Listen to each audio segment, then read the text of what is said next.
I'm very happy to be here because it's home, at least far as the city goes, and it was almost my home when my family was deciding to relocate to Madurai from our native village.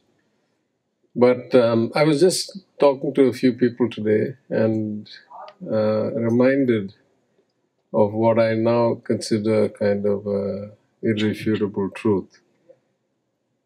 At the end of the day, the two things that really drive organizations, whether they're small or big, government or commercial, across the whole world, are people and culture. And these are kind of in a continuum. In a land like ours, where our legacy goes back thousands of years, it is the value system, the what we would call the panbadu, the nagarigam, the kalachara, that shapes us as we grow up in our families. The focus on inclusion, on empathy, on learning, on kindness, on being a good host, on being a good citizen.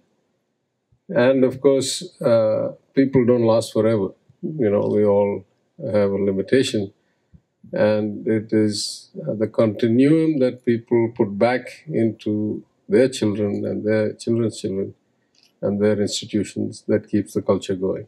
And I first discovered this actually far away from home when I was in investment banking.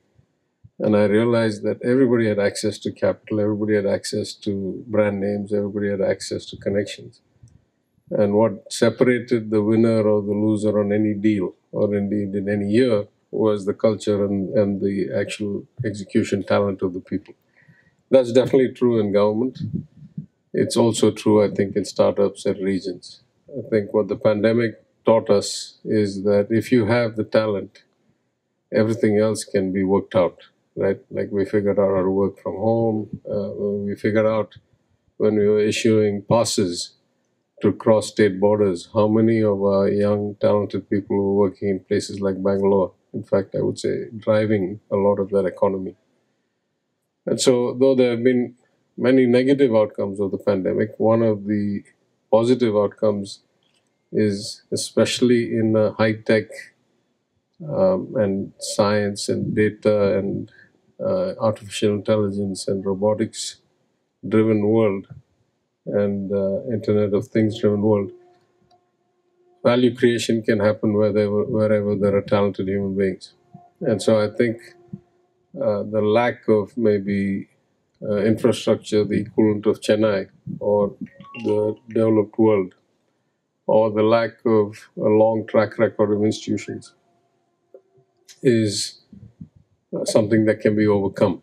And innovation and the right kind of support from government, from friendly nations such as the UK and their investment missions, and from mentors and people who are from this region who have gone on to do great things in many parts of the world, who are eager to come back. I've met a few here in the last week, and in the next couple of days, I'll probably meet a handful of people who are, globally in finance, in tech, in the top 2 or 3 of large companies, who all came from Madurai or Tirunelveli or Kanyakumari or places like that and want to put back into the system. So I think in the overall geopolitical and shift away from China environment, and as much as India will be a gainer, as has been the case since 1990, Tamil Nadu will be an outsized gainer compared to the Indian average, just because of this culture, this talent, and the continuity and the connectivity with the Tamil diaspora around the world. So I want to thank, of course, CII, Tamil Nadu Startup Mission, but the British High Commission, the Deputy High Commission, Oliver, the senior officials, all the team who have taken the effort to come and bring all of you together. I'm sure many good things will come out of this, and we will continue to have such events with increasing frequency and with lots more stories of success to tell. So thank you again for inviting me. I wish you all the best.